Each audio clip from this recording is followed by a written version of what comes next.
Estamos grabando entonces la clase del día 21 de septiembre del grupo 2, siempre me equivoco, grupo 2, UMCE.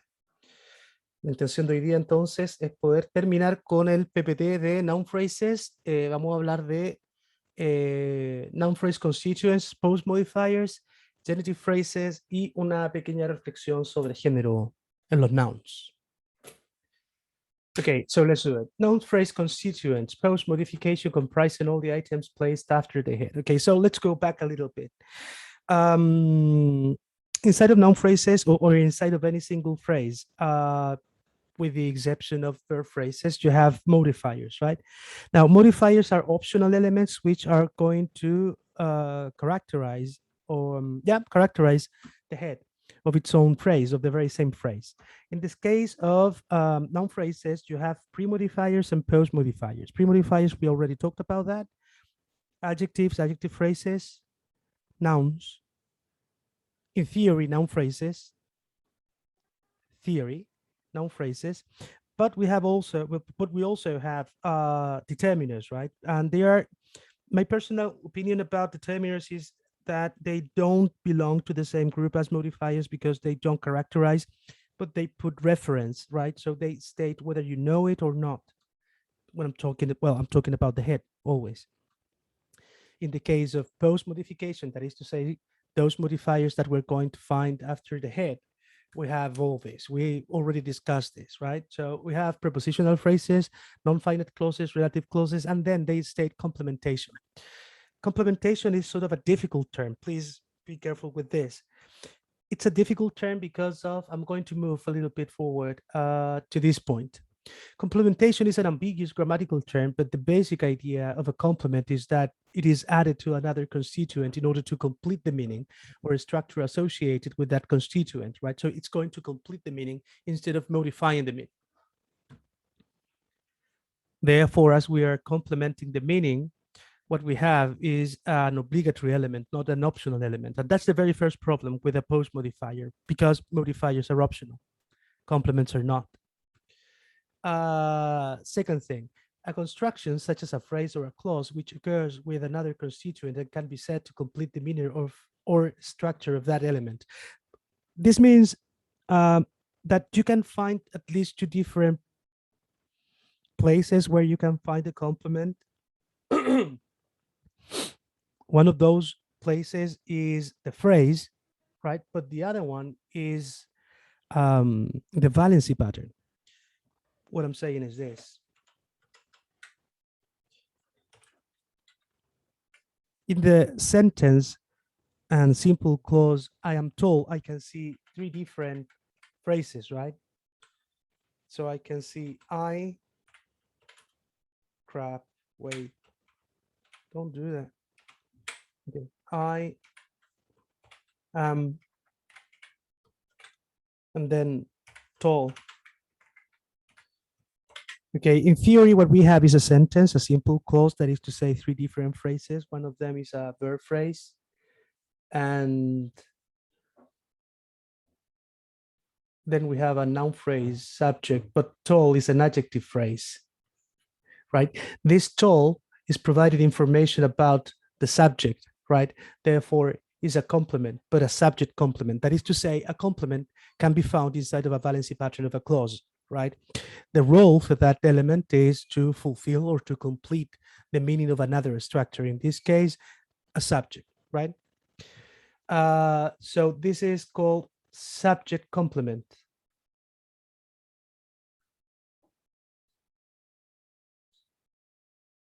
Subject complement. Okay. On the other hand, and inside of phrases, you can also have complements, but they work in a different manner. On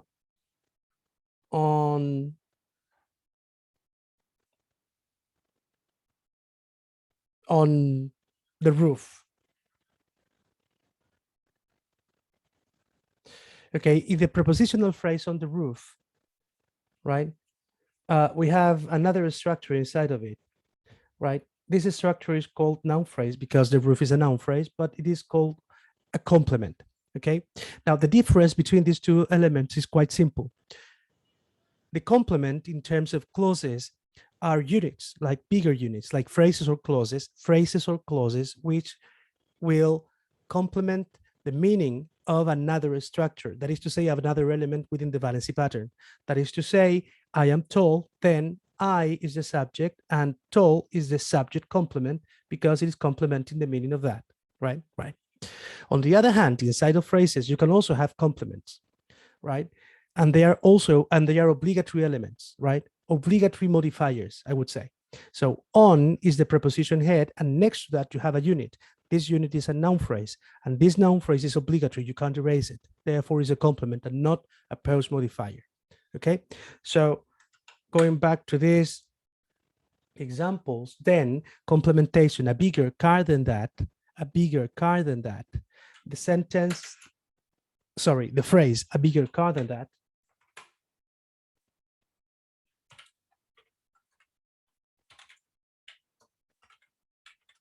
a bigger car than that then is composed of, okay, this is a phrase, a bigger car, aquí, then typo, sorry. A bigger car than that then is a prepositional phrase, right? Inside of a noun phrase.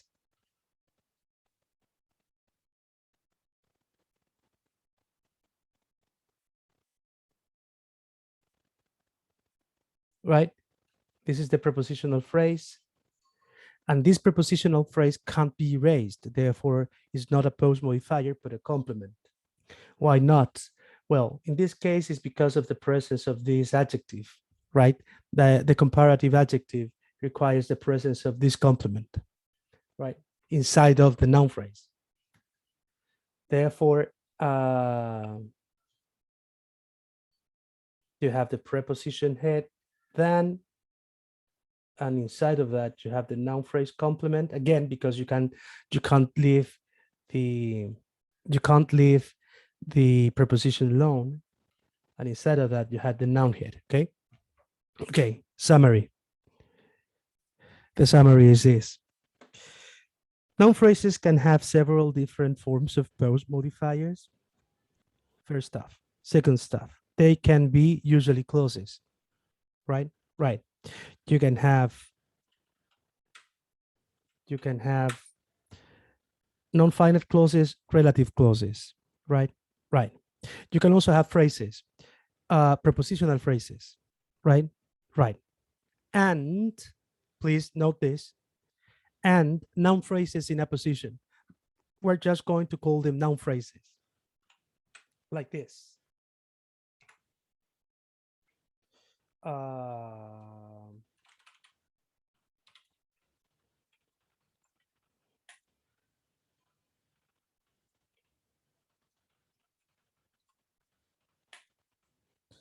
Okay, Barack Obama, USA president is, and in this example, what we have is a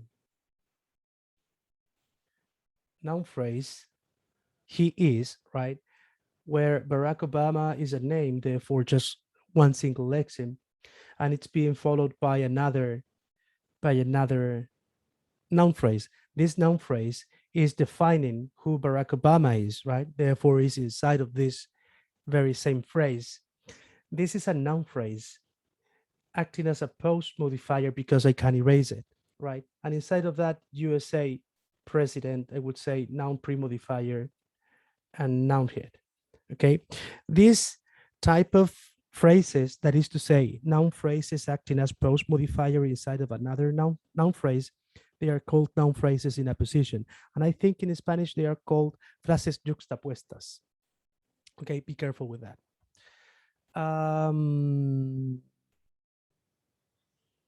What else? There's something else that we can find, and it's the presence of a pronoun.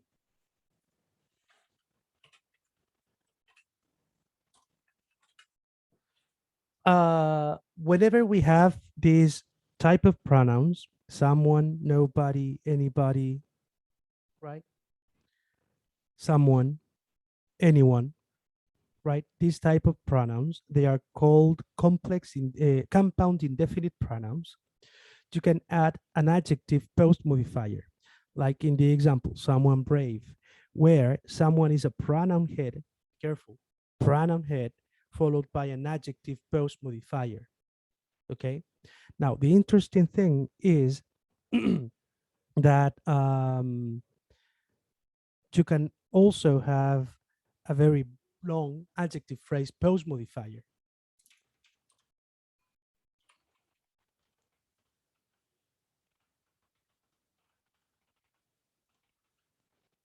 Like in the example.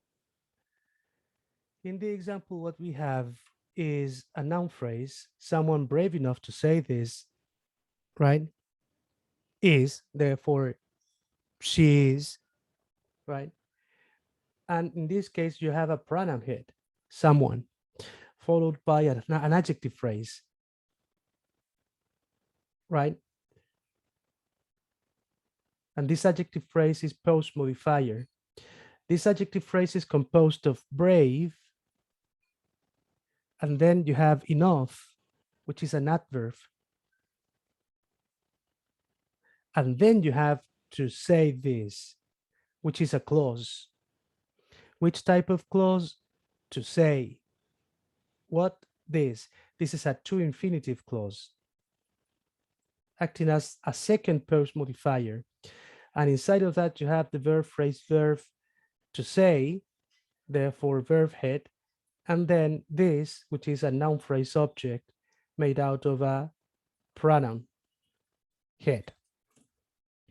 All over again. Noun phrases can have several different post modifiers. Let's go back to the idea of modifier. Modifier is an item, which can be a lexeme or even a phrase or even clauses, which adds information to the head, right? In this case, a noun head. Inside of a noun phrase, you can have prepositional phrases as post modifiers, non-finite clauses, relative clauses, and noun phrases, and adjective phrases and adjectives, right? The all over again. Okay, so adjective phrases can be post modifiers, but they require the presence of a certain specific pronoun. Those pronouns are called compound indefinite pronouns, like someone, anyone, no one, nobody. Okay. Okay. Some other stuff. Okay, relative clauses. Third point, the car that stood outside the station. Be very careful because there are different types of them. We're going to call them relative clauses, but next year in your following course, in the following course, you'll see that they have a very specific name per each of them, right? In this sense, that stood outside the station is a relative clause, but a more precise term would be that relative clause. Why that? Because it begins with the subordinating conjunction that, T-H-A-T, right? Therefore, there are others, WH relative clauses, right? The car which stood, right? Which, then you change the name, and it's not a that relative clause anymore, but a WH relative clause, okay? Careful. Any problem? No? Okay. Profe, en el ejercicio anterior, no entendí la parte del to say. ¿Por qué era una clause? Porque es un verbo. ¿Pero es porque está acompañado del verbo? Claro, to say, volvamos atrás al pasado. Verbs. Verbs, they have forms, right? That is to say, I mean, they have certain aspects which will state certain differences between them. So you have finite verbs and you have non-finite verbs, right? Why finite and non-finite? For the presence of tense, right? If you don't have tense, you're non-finite. And if you have tense, then you're finite. Inside of non-finite verb phrases, you have infinitives and participles.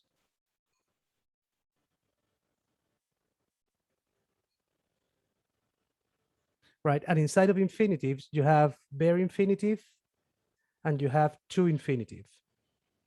right? Right. Therefore, the forms would be to play, and this other one will be play alone, right? Right. Then, what else have we said? We already said that instead of the grammatical hierarchy, then a clause is created around a verb phrase. That is to say, every single time that I see a verb phrase, I'm seeing a clause. That's the other idea. Now we're going to mix them. If or as every single time that I'm seeing a verb phrase, I'm seeing a clause, then if I read the noun phrase, someone brave enough to say this, I can see a verb phrase to say. Why a verb phrase? Because it's a non-finite verb phrase made out of a to infinitive verb. Therefore, as every single time that I'm seeing a verb phrase, I'm seeing a clause, what I'm seeing then is a non-finite clause, right? To say this, right? That's a clause. And that clause is inside of the adjective phrase, brave enough to say this. And the adjective phrase, brave enough to say this, is the post modifier of the pronoun someone, right? No sé si queda claro. Comprendo. Muchas gracias. Ok. Les recuerdo, distinguidísimos, gramática se caracteriza por hacer washback effect, término de metodología, la capacidad de tomar cosas que ya viste y traerlas al presente. Siempre vamos a estar viendo y revisando cosas que ya vimos, ¿ya? Para que tenga cuidado. Any other doubt? No. No? Okay, let's move on. Good. Okay, relative clauses. Normally, a relative clause acts as a modifier in a noun phrase and gives information about the head or preceding part of the noun phrase, the antecedent. I've talked to the people who live there. I've talked to the people who live there. I have talked to the people who live there. Okay. I've talked to the people who live there. Okay. What we're going to do is separating this thing into its components, right? So, okay, I have talked is the verb, phrase, verb, subject. I talked to whom? To the people who live there, right? Okay. So the easiest part, noun, phrase, subject, verb, phrase, verb. I've talked to whom? To them. Therefore, is the object, the receiver of the action. This is the pronoun head. Have is the auxiliary verb. Pre-modifier. If I say auxiliary verb, I'm already implying that it's a pre-modifier, so it's redundant, but we're going to put it anywhere.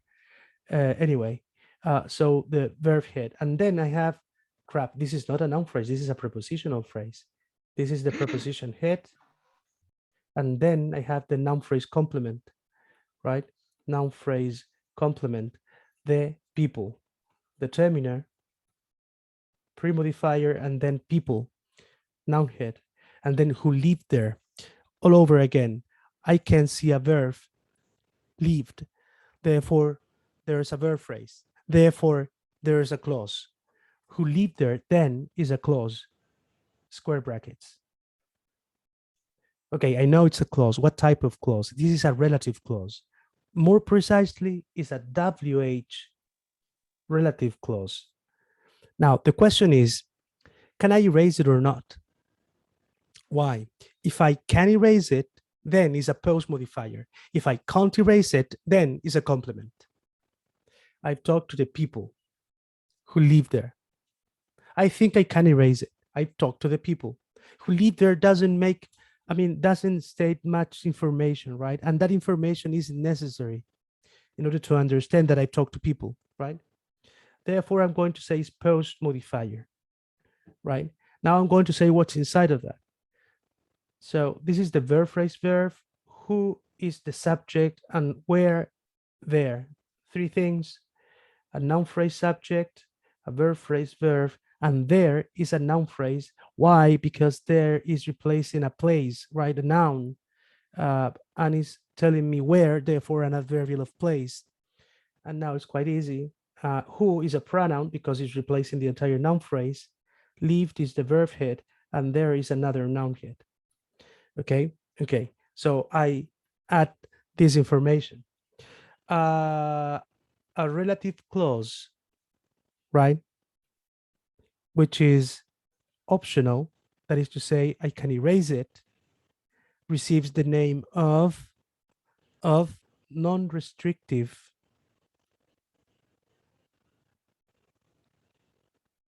relative clause. There's another name, non-identifying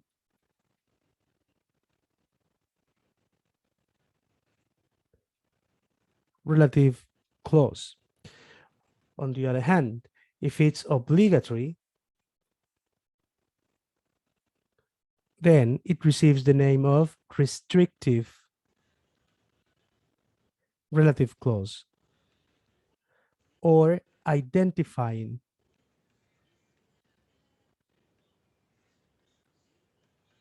relative clause. The more, the really interesting thing for us is the following. If the relative clause is optional, then it's post modifier.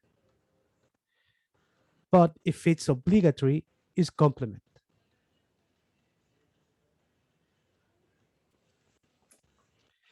Is it clear?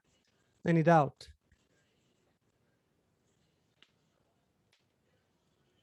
No?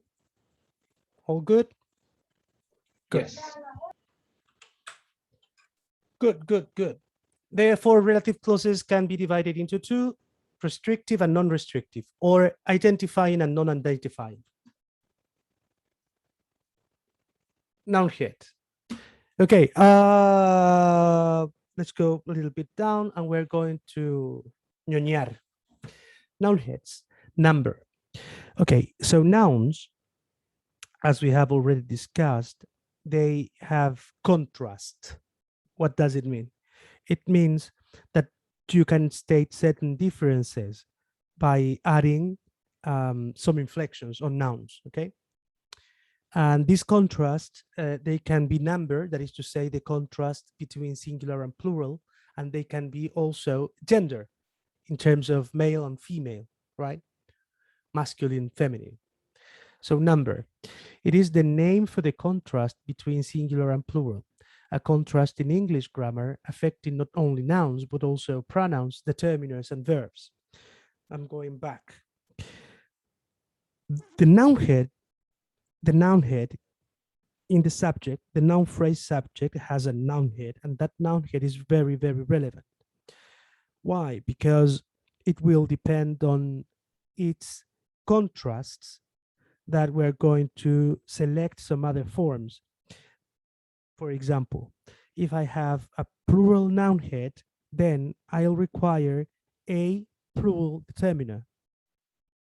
And it will also affect the form of the verb phrase, right? For example, what happens if I have a third person singular noun head, third person he, she, it, third person singular noun head? Then the verb phrase form must reflect that idea, right? Therefore, using the S form. These influences are called concord, and we have at least two different types of them. We have determinant noun, Profe, noun head. Dígame. ¿está escribiendo algo? No, Ah, ya, pensé que estaba escribiendo algo como en el Word y se había equivocado de pantalla, no sé. no. Perdón. Tranqui. Concord. ¿Sí? Concord.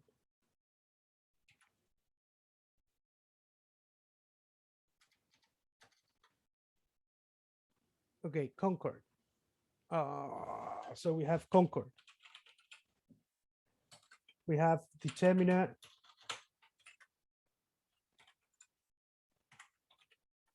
noun concord, and we also have subject.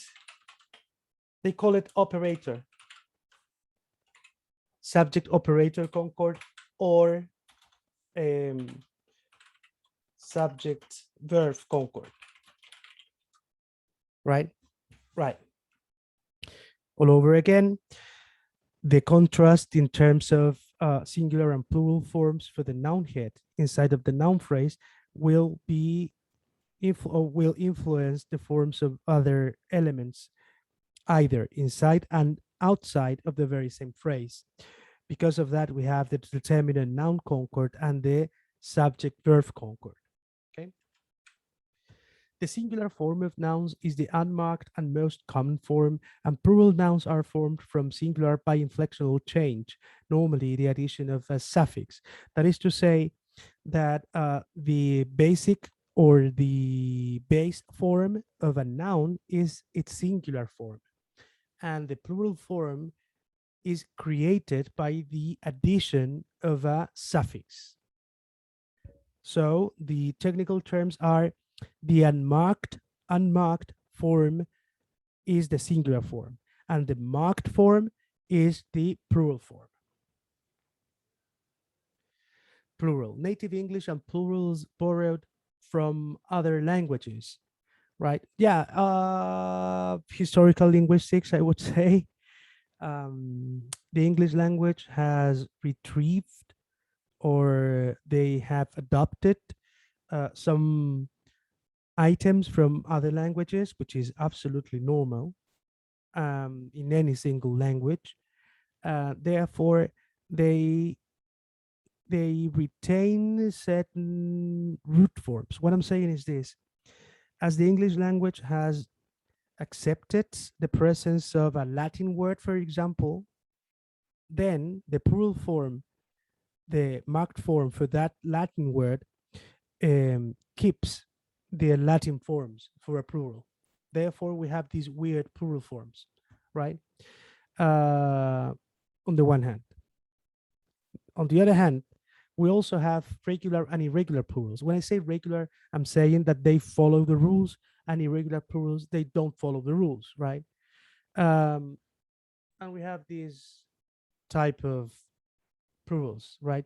So we can create a plural by changing a vowel, man, men, foot, feet, tooth, teeth, but we can also create them by using some other weird forms, right? By adding an R, en, like in child, children, or by doing a phonetic, yeah, I would say phonetic, by a phonetic change, like in, for example, the voicing of a consonant, right? So cough with the the voiceless labiodental fricative consonant, and then you change it by voicing it, creating then the voiced labiodental fricative, calves, right? Shelves, thief, thieves, wives, wolf, wolves, right? Most noun ending in F, however, have a regular plural, beliefs, chefs, chiefs, proofs, and stuff. So all over again, all over again. In the sense of number, singular or plural, that contrast, the English language has certain rules, right? You add a final S at the unmarked form of the noun. However, as the English language is adopting certain items from other languages, they keep the forms for plurality that comes from that another language, right? So you have these really weird words, right? Like alumni, alumni, right? And stuff we're going to see now. But the very same English language has some problems because they have irregular plural forms, right? And as you can see, some of these irregular plural forms are created by the change of a vowel on the one hand, and in some other cases is the presence of en, or in some other cases is a phonetic change, right? Or okay, or they don't change at all, like fish, for example. These are some words that comes from Latin and Greek roots, right? So they are irregular plurals because they don't follow the rules, right? So alumnus, alumni, the plural form alumni, right? Curriculum, curricula, appendix, appendices, right? And so on and so forth. Zero plural, they don't change at all. Some animals like fish, sheep, deer, salmon, they don't change at all. Some quantifying nouns, I won't say much. A few zero plural nouns, aircraft, dice, series, species. Won't say much about that. The interesting thing then is, how can I know when fish is plural or singular? Well, you will see that because of the subject verb concord. Let's take a look at at these two different examples. Anglers are heading for court because fish are too easy to catch. So how can I know fish is plural or singular? Well, because of the presence of the plural form of the verb, right? Fish are, therefore fish is plural. In the second example is the other way around, right? So you have that fish is singular because of the presence of the singular form, right? All over again, this is subject verb concord. Genitive case. Okay, no, we're going to move on to the gender. Noun and gender, and then we're going to review the genitive case. Okay, other type of contrast inside of the English language is the idea of gender.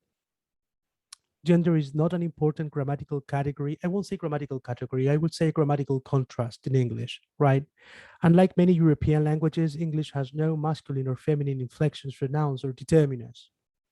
Okay, so when I say, for example, player, I'm not stating that the entity or the referent is male or feminine, right? Is masculine or feminine. What I'm saying is just a human being, right? And apparently, this feature isn't that common in most of the European languages. Masculine nouns and pronouns are refer primarily to male people. Feminine nouns and pronouns refer primarily to female people. Personal gender nouns and pronouns refer primarily to people, regardless of whether they are female or male. Neuter gender nouns and pronouns refer primarily to inanimates, including abstractions, which is, we're going to review this and then we're going to discuss it a little bit. There are four major ways of specifying masculine and feminine contrast in nouns: by using totally different nouns like father, mother, by using derived nouns with masculine and feminine suffixes. Yeah, we have suffixes in English for masculine and feminine. ER for masculine, ESS for feminine, right? So actor, actress. Using a modifier such as male, female, man, woman, woman. So you have male nurse or a female officer. Using nouns in man, like German, English, man, policewoman, spokeswoman. Okay. Okay. So now this is the time for the thoughts. Gender seems to be a major issue today, and the Spanish language has been under. I mean, this is the only word I might imagine is under attack, but it's not under attack. It has been under certain, I don't know, questioning, I would say, because of the because of the highlight, or uh, because of the importance that our language gives to gender. Some people have stated that the English language is not that um, interested in creating these divisions, right? Therefore, we might state that the English language is more gender neuter than Spanish. As you already saw, the English language has some contrast in terms of gender. However, these contrasts are not that common. That is to say, they are not they are not used so broadly, I would say. Right? Right. Um,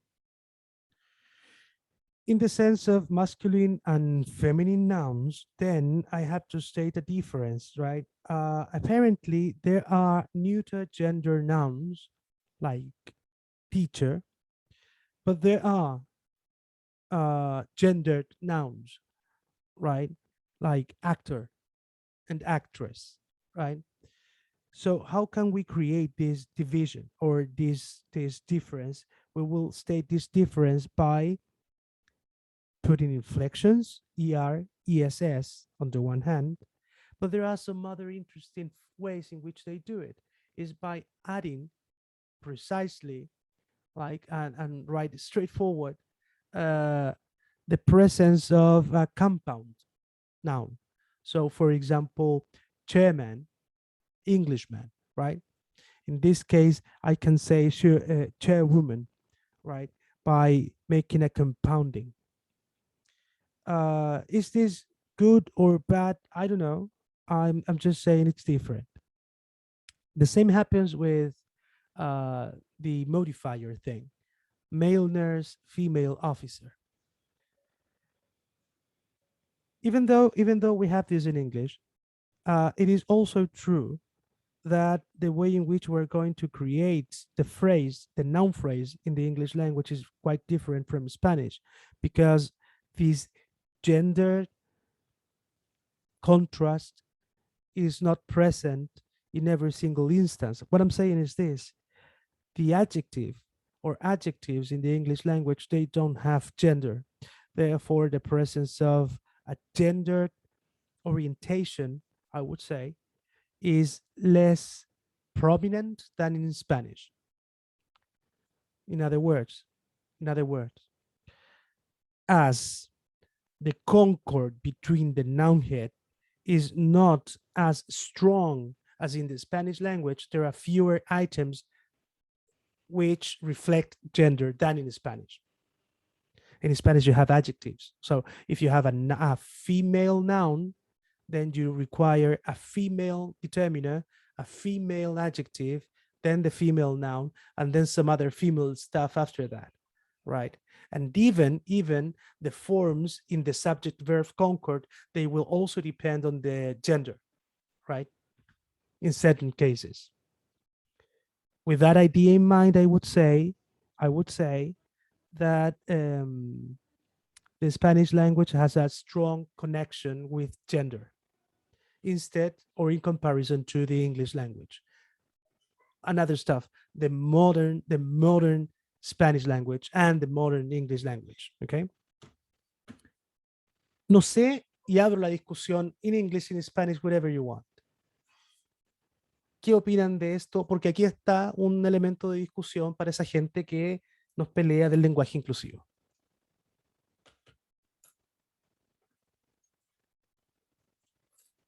Any thoughts? Pero, ¿qué opinamos sobre qué? Sobre... La capacidad de la comparación, el contraste entre inglés y español y en la construcción, ya, esta es la pelea de la cátedra, es la comparación contra el contraste entre las construcciones de frase con contraste de género entre el español y el inglés.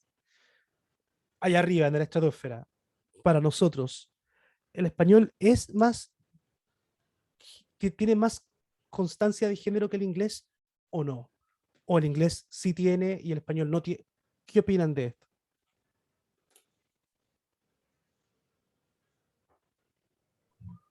El español tiene como el género mucho más marcado, porque es como construcción, ¿sabes cómo se construye una frase? Que, como usted dijo, teníamos que usar así como, si usáis un feminine noun, tenéis que usar un feminine adjective y todo lo que viene también tiene que ser feminine, ¿cachai? Entonces, como mucho más marcado el género. En cambio, en inglés, el género se marca por un he, un she o un lo que sea. Pero se marca, eso es lo importante, porque yo he escuchado en discusiones que dicen que el español es un idioma no sé qué y lo rompen diciendo que está muy marcado de género, pero el inglés también lo hace, ¿cachai? En menos Sí, pero cantidad, pero lo hace, tiene sentido. ¿sí? A los compañeros, a los compañeros también les pido que miren el punto 3, que también es súper interesante. Using a modifier such as male, female, man, woman, woman, y miren, miren el nexo entre noun, premodifier, noun head, ¿cierto? Y cómo se hace una selección de oficio y para establecer la diferencia opuesta, el contraste hacia el otro género, se le coloca, porque es nurse, male nurse, ¿cachai? Y mira los que dicen female o women, doctor, doctor, woman doctor. Does anybody notice the thing that is happening within those words?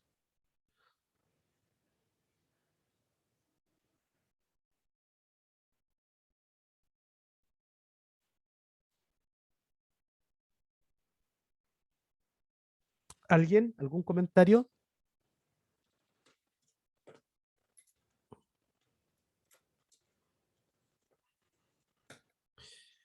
What is interesting is the fact that even though the English language is not that, or yeah, it's not, isn't that or does not portray this strong connection between gender and nouns, they also have these problems, right? And as you can see, there are some nouns referring to certain specific labors, right? Which are referred or which refer to male people, right? To masculine, like for example, doctor or officer, right? And there are some others which are referring or entailing certain references to some female reference, right? Um, with this idea in mind, I would say that even though the English language apparently doesn't create or state this connection, these strong connections between gender and form, they do have it, right? Which is quite interesting because as you can see, apparently, the gender conflict is also inside of the English language, right? Is contained within this language as well as in Spanish. And apparently, Spanish is just another example, and the English is another example of the same problem, right? I wouldn't say problem. Also, I would say development, right? The development of these two different languages. Okay. Okay. Finally, noun and gender. The derivational endings ER, OR, and ESS are not of equal status. While ESS always has female reference, ER, OR can be used for both sexes with personal gender words like doctor and teacher. Further, ESS can be added to a noun without ER, OR to form the female variant like lion, lioness, and stuff. Feminine nouns in ESS are generally used less. Careful with that usage. Yeah, so be also another interesting thing about this point is the fact that okay, these are the language resources we have, that is to say the ways in which we can create language, but some other different stuff is the way we're going to use the language. So it doesn't matter if you have the rules in order to create genderless, right, nouns, but what happens if people don't use them, right? Feminine nouns in ESS are generally used less than their masculine counterparts because we usually use the masculine form when we do not know which sex the individual is, and for plurals, when we may be referring to both males and females, just like in Spanish. The most common ESS nouns are princess, actress, mistress, whatever. However, all these are used less than their masculine counterparts. Similarly, most English speakers and writers use the word ending in man far more than words ending in woman. Even the most common words ending in woman, spokeswoman, are used far less than the corresponding words ending in man. Okay. Yeah. So in order to add some other point to our discussion or to the gender discussion, we have to state that even though the syntax or the grammar or the language grammar allows us to do certain stuff, right? Certain features. Um, the usage, the living usage is a total different thing, right? Even though the language allows us to do this, some people don't do it anyway, right? So careful with that.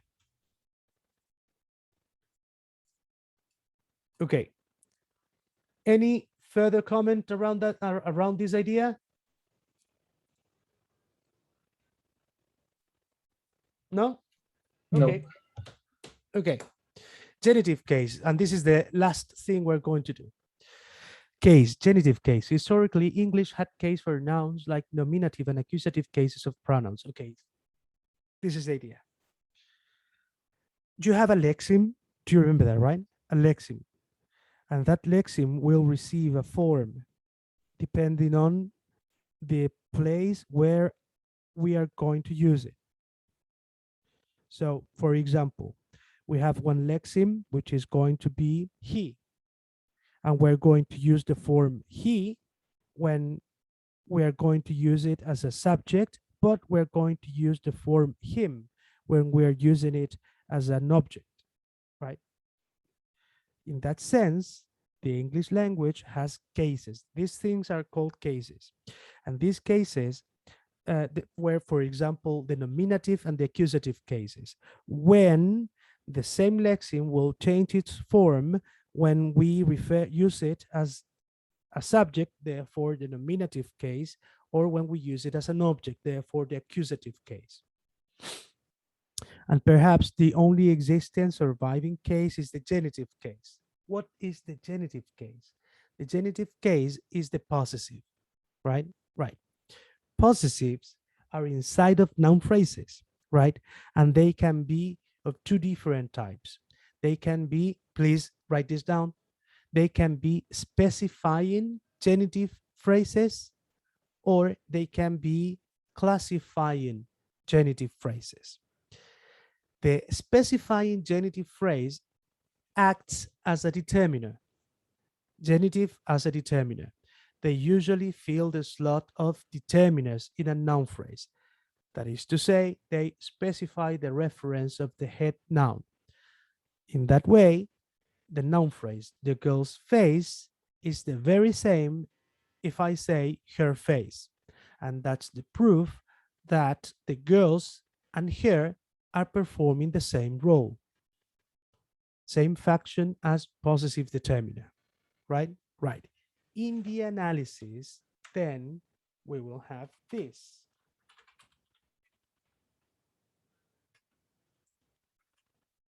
This is our noun phrase. And this noun phrase is composed of a noun head. Now, the girl's face. I'm going to ask whose face? Her face, the girl's face. That is to say, this whole stuff is acting, this whole thing is called genitive phrase, and is acting as a determiner. And inside of that, we have a noun phrase. So girls is the noun head, and the is its determiner premodifier. With this, I'm showing you the following idea. The idea of the genitive, genitive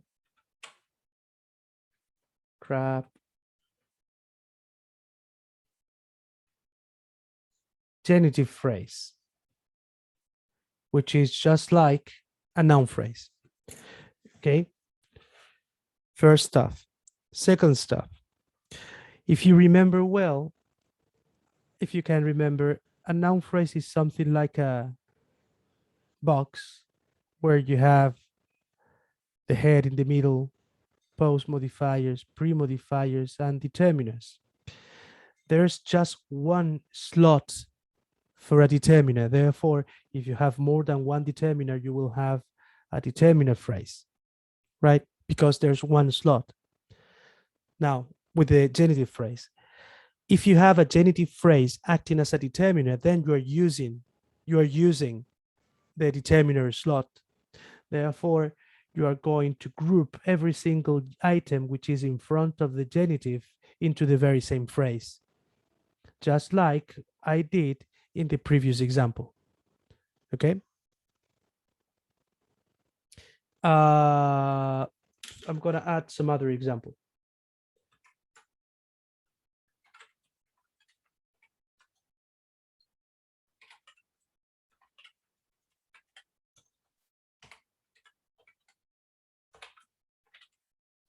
The very beautiful girl face.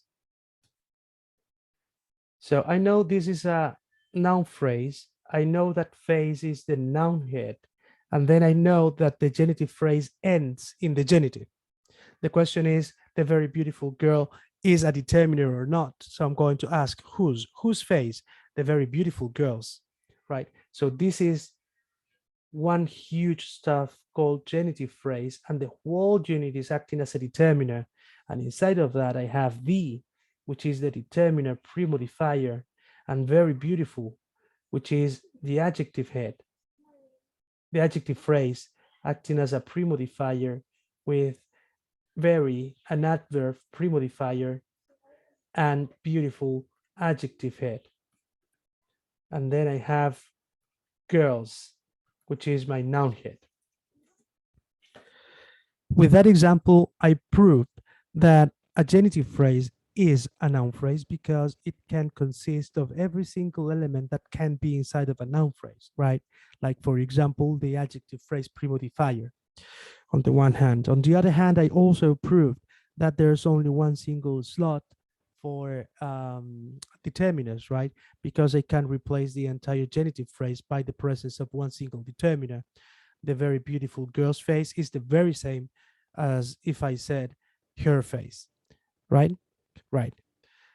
All over again, whenever we use a genitive phrase as a determiner, we are using it as an as a specifying genitive phrase, and the question is whose ex, whose face, whose house, whose whatever. Any question? No? Okay. So the girl's face, her face, same function as possessive. It answers the question whose ex. The genitive acts as the head of its own noun phrase, which acts as a determiner for the whole noun phrase. We already discussed that. So here we have another example. Decent people's feelings is the same as if I said their feelings. So that's the proof again that the genitive phrase is one single unit. There are some other stuff, and the fact that you can reverse perhaps or convert or change the form of specifying genitive phrase by writing it down as a prepositional phrase.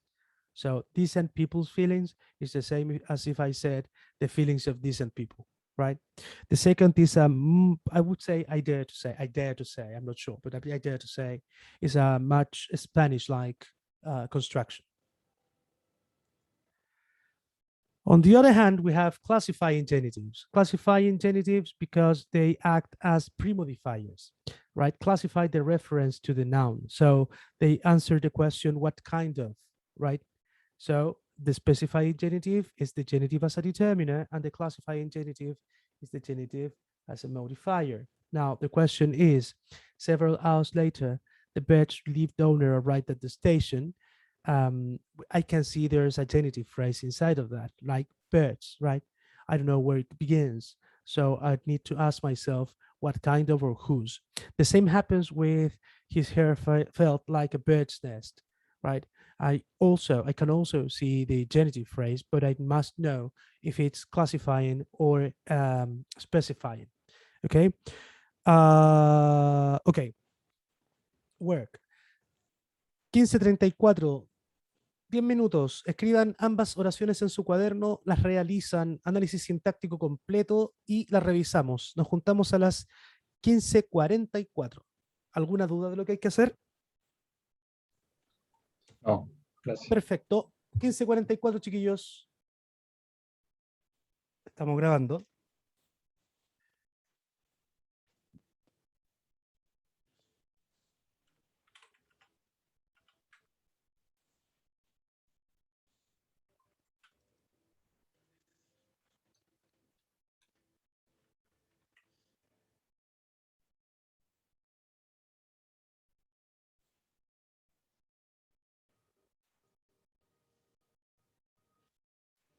Okay, several hours later, the bird's relieved owner arrived at the station. So we're going to do it. Okay. So several hours later, the bird's relieved owner arrived. The bird's relieved owner were at the station. Prepositional phrase. When several hours later. Okay. Okay, so the very first stuff I'm going to do is, this is the noun phrase subject, the verb phrase verb, prepositional phrase adverbial of place, and several hours later. Hours, I think it's a noun phrase, acting as an adverbial of time, and the easiest part. Okay, so verb head, no problem. Preposition head, This is the noun phrase complement with the determiner pre-modifier and the noun head. Then the bird's relieved owner, the bird's relieved owner, right? Noun head. Relieved would be my adjective, pre-modifier, and the birds. The question is the birds is whose or what kind of, whose owner or what kind of owner is whose owner. Therefore, this is a specifying genitive phrase, therefore acting as a determinant, and therefore it is the first slot inside of the noun phrase. This is the genitive phrase determiner made out of the determiner D and the noun head birds. Then several hours later, several is clearly a determiner because it states a number. Pre-modifier hours. Hours is a noun head, and later I think is an adverb, I believe. Let me see it. Sí, Adverb, thank you. So here we have an adverb post modifier. Wait, weird. Adverb post modifier, right? Good. The interesting thing is all over again, the idea that the birds is a specifying genitive phrase. The second one. Okay.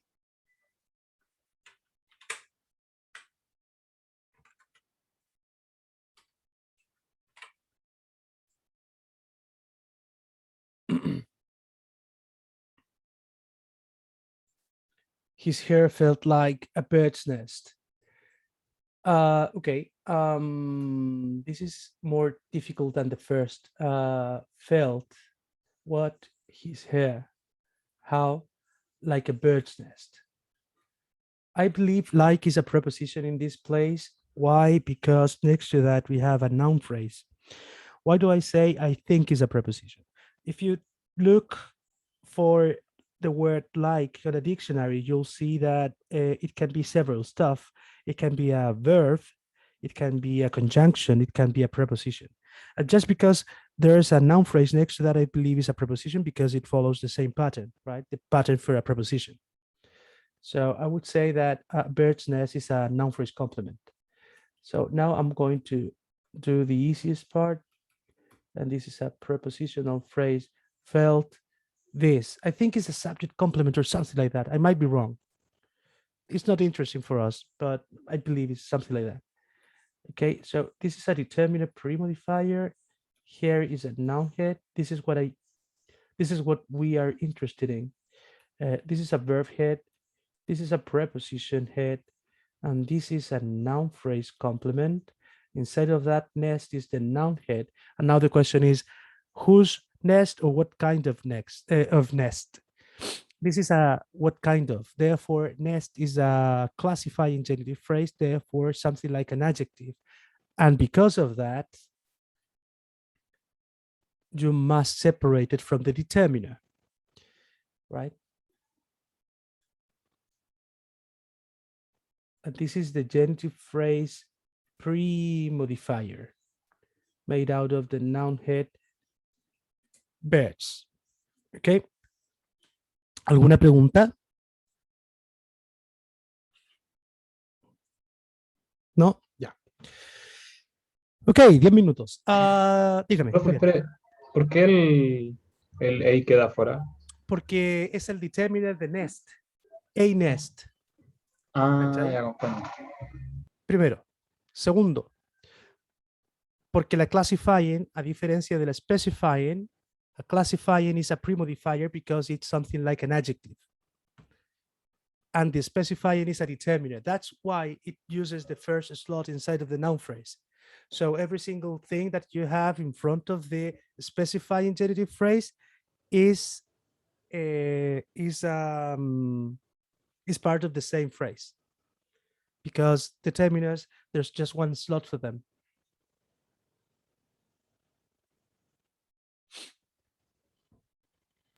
Ok, muchas gracias. Okay. Any other doubt? No? Good. Con esto, distinguidísimos, terminamos todo lo de Noun Phrases, escaleta, y en la parte más difícil.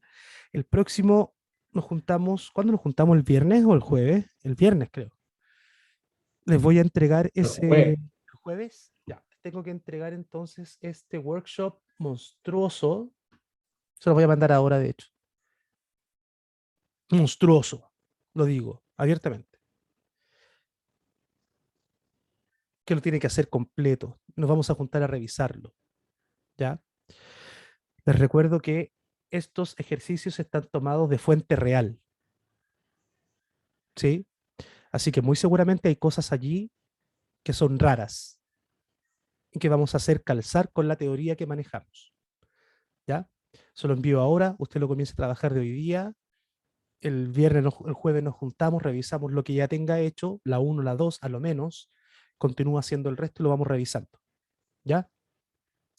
Cuidado, porque la primera prueba cae la próxima semana.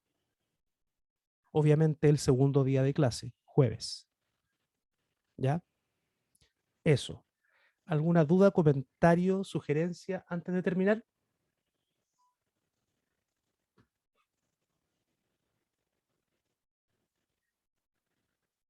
Creo que no. No, ya. Estoy subiendo el archivo, se los dejo en el correo. Que tengan un lindo día, pónganse a estudiar, cualquier cosita me hablan. Les recuerdo también de Estilo el Pase, está abierta la convocatoria de movilidad internacional, primer semestre 2022. Hay 4 becas de 2 millones y estamos viendo todavía si es que nos pescaron de Colombia. Hay becas para Colombia también. Denle una vuelta, revísenlo. Nos vemos el jueves, chiquillos. Cuídense mucho. Chao, profe, que esté Cuídese, profe, bien. que la Ah, haya oye, súper antes, bien. Gracias, no profe. cuelguen, no Ah, cuelguen. Bye. Julián, lo que habíais dicho. ah, no, estaba hablando con el profe para ver si nos juntábamos el otro martes a molestar en el PEDA. Y eso, no sé si pueden ustedes, en bola sí, en bola no. Así que eso, avisen cualquier cosa o no se hablen ahora, lo que sea, para hacer como un repaso y el profe puede. Así que eso. ¿Alguien quiere? ¿Lo necesitan? ¿No están ni ahí? Recordemos también que no podemos ir todos, que esa es la otra. Sí.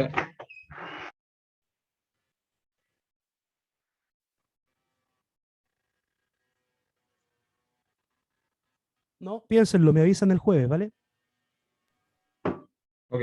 Cuídese, profe, que la haya súper bien. Ya, Nos estén vemos. súper chiquillos. Chao, Chao, chao. chao.